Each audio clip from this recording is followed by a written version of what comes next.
A'udzu billahi minasyaitonir rajim. Bismillahirrahmanirrahim. Ke kota Berlin jualan jamu bersama Abdullah yang menuntut ilmu. Di saat orang lain takjub padamu, sebenarnya Allah menutupi aibmu. Assalamualaikum warahmatullahi wabarakatuh. Alhamdulillah, wassalatu wassalamu ala rasulillah wa ala alihi wa mawala. Amma ba'du. Sahabat-sahabatku yang dirahmati Allah Subhanahu wa taala. Kita ini manusia yang tidak pernah lepas dari yang namanya salah. Karena kaidahnya al-insanu malul khata wa nisyan. Manusia itu tempatnya salah dan lupa. Jadi gak mungkin di antara kita ini lepas dari yang namanya dua hal tadi, salah dan lupa. Lalu bagaimana ketika ada orang yang begitu terpesona dengan seseorang yang kelihatannya sempurna sekali, akhlaknya baik, kemudian kaya, sopan, attitude-nya luar biasa, muamalahnya dia begitu baik. Nah, ini sejatinya bagian daripada kemahaagungan dan kemahasempurnaan Allah. Allah itu menyenangi yang namanya kebaikan, dan Allah itu akan selalu menutupi aib-aib hambanya. Dan itu yang senantiasa Allah selalu berikan kepada kita. Coba sekarang di antara kita, adakah yang tidak pernah melakukan kesalahan? Dalam satu hari, pernahkah kita tidak melakukan kesalahan? Sepertinya tidak mungkin. Mulai dari bangun, tidur, apa yang kita ucapkan? Apakah kita langsung berdoa, Alhamdulillahilladzi ahyana ba'da ma amatana wa ilaihi nusyur? Atau kita sudah langsung memikirkan yang namanya dunia? Bangun tak pagi, apakah langsung bersiap-siap wudhu? Apakah langsung bersegera untuk memanggil panggilan azan? Atau yang lainnya? Atau mungkin udah masuk siang, apakah kita senantiasa bermuamalah di kantor, di warung, di tempat tongkrongan bersama teman dalam kebaikan? Tidak pernahkah dalam hati kita terbesit suudzon kepada kawan? Tidak pernah terbesit berburuk sangka kepada orang lain? Tidak pernah terbesit niatan untuk mencelakakan orang lain? Nah, ini adalah bagian daripada kehidupan. Artinya kita ini dalam sehari tidak mungkin tidak. Kalaupun misalkan kita bisa melakukan itu, maka itu sejatinya adalah pertolongan dari Allah. Nasrun minallah. Bukan nama saya. Ya, nama saya memang Nasrullah, pertolongan Allah. Tapi inti dari esensi nama pertolongan Allah itu di mana saja, kapan saja. Dan kalaupun ada kita ternyata terlihat sempurna orang lain, aib kita sedang Allah tutup sejatinya, teman-teman. Kenapa? Karena Allah itu menyenangi punya sifat as-satir, penutup.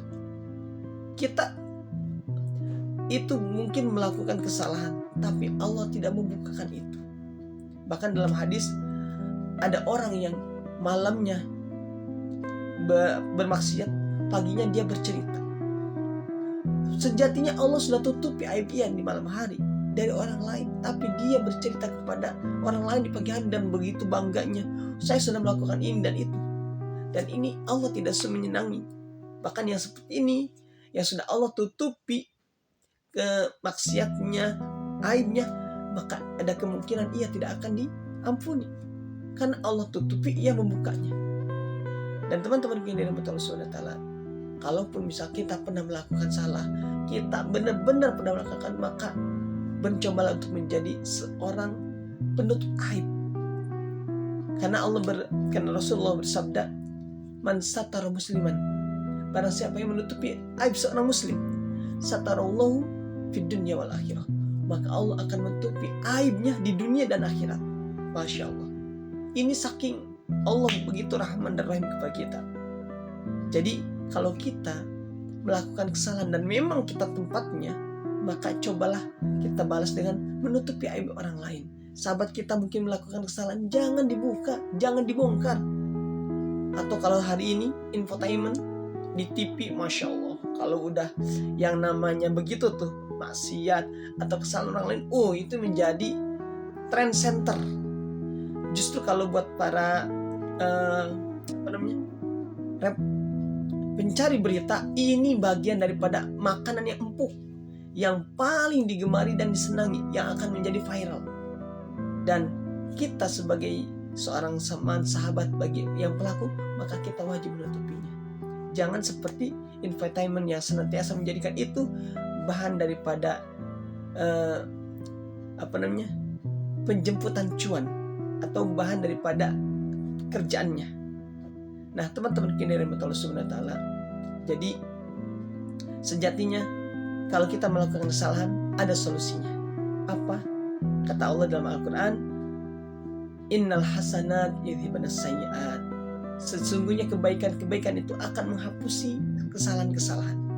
Dosa-dosa yang kita pernah lakukan di masa lalu itu akan terhapusi dengan kebaikan-kebaikan yang kita lakukan di masa yang akan datang. Dari sekarang sampai ke depan, maka kita lakukan kebaikan. Maka kebaikan itu akan menghapus segala keburukan kita. Karena sekali lagi, kita tidak ada yang bersih dari dosa. Dari lirikan mata kita, dari bersitan hati, dari pendengaran yang kita dengarkan, dari obrolan yang kita ucapkan. Ini tidak lepas daripada kemungkinan ada berbuat dosa. Kalaupun kita benar-benar berbuat dosa, maka serumusnya innal hasanat yudhibnas sayyi'at. Jadi lakukanlah kebaikan-kebaikan, maka kebaikan itu akan menghapus jejak-jejak keburukan kita. Dan sebagaimana tadi yang Rasulullah sabdakan, bahwa barang siapa yang menutupi aib saudaranya, maka Allah akan menutupi aibnya.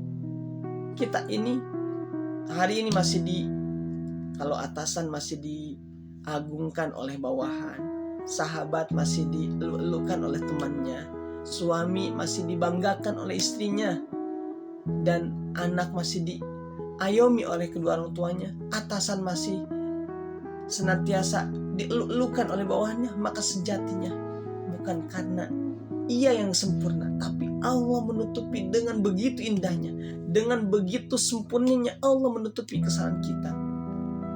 Kesalahan kita yang dilakukan baik terang-terangan maupun sembunyi-sembunyi, Allah tutupi. Bahkan dalam sebuah hadis riwayat Bukhari, bagaimana ketika Allah bertanya kepada seorang hamba, wahai hamba, apa engkau mengetahui dosa ini? Apakah engkau juga mengetahui dosa ini? Apa kata jawaban sama? Iya, betul ya Rob, saya mengetahui dosa itu. Lalu sampai Allah inginkan ia untuk mengakui itu adalah dosanya. Dan ia sampai berpikir bahwa aduh celaka saya udah benar-benar salah, celaka saya pasti akan diazab, saya pasti akan masuk neraka. Tapi apa yang Allah lakukan? Allah mengatakan kepadanya, aku telah menutupi aibmu di dunia, maka hari ini aku ampuni. Teman-temanku yang dirahmati Allah Subhanahu wa ta'ala, ini adalah kemaharohiman Rahman dan Rahim. Makanya kita sebagai seorang muslim bersyukur Allah kasih kita hidayah, bersyukur kita masih memiliki iman, bersyukur kita masih meyakini Allah sebagai Tuhan kita, karena Allah yang benar-benar Maha Rahim. Setiap hari kita bisa makan, kita masih bisa bergerak, kita masih bisa bersapa dengan orang lain, kita masih bisa mengingat, bisa beribadah, dan seterusnya. Itu karena Allah yang memberikan kita kekuatan. Dan oleh karenanya, apalagi yang kita inginkan, apalagi yang kita tidak senangi ketika kita menjadi seorang muslim. Makanya Allah berfirman dalam Al-Quran, Fabi ayyi ala'i rabbikuma tukadziban.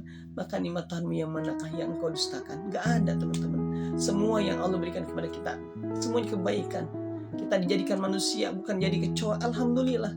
Karena ada yang Allah jadikan binatang, kita tidak jadikan binatang. Maka yuk kita bersyukur. Apalagi kita hari ini masih di bulan-bulan pasca bulan Ramadan. Kalau kemarin kita masih bersemangat dalam beramal, beribadah, bertilawah, bersedekah, dan seterusnya, maka sekarang bulan, kalau ibarat kate, bulan 1 bulannya nikah. Jadi alhamdulillah guru saya juga insya Allah nanti tanggal 21 April dia akan melangsungkan akad nikah, tapi di Medan jauh. Ya emang sudah lama, sudah waktunya. Karena buat teman-teman juga yang hari ini masih jomblo hati, ya mudah-mudahan disegerakan, karena sejatinya akan ada kebahagiaan ketika kita sudah bersatu melakukan bahtera rumah tangga. Kalau kata Rasul, maka imannya akan sempurna. Kalau kita yang masih jomblo ini masih setengah, masih 50%. Jadi kalau ibadah dia nilainya dapat 50%. Sejatinya mungkin nilai 100, tapi dalam takaran Allah 50%. Tapi bagi yang sudah berkeluarga, Allah hitung secara sempurna setiap amal yang dilakukan. Bahkan dari sekedar senyum saja, mengatakan kepada anak, nak yuk sholat, ngajak ke anak ke masjid, Masya Allah, itu udah menjadi sempurna. Sebuah amal yang luar biasa bagi seorang ayah, bagi seorang ibu-ibu. Karena apa? Karena ia sudah berkeluarga. Oleh karenanya mudah-mudahan kita semua yang belum menikah segera dipertemukan dengan jodohnya, dan yang sudah menikah Allah karuniakan keluarga yang sakinah mawaddah warahmah, dan Allah karuniakan anak yang bisa menjadi anak idaman, dambaan di dunia maupun di akhirat. Barakallahu fikum, kurang dan lebihnya mohon dimaafkan. Salam akal sehat. Wassalamualaikum warahmatullahi wabarakatuh.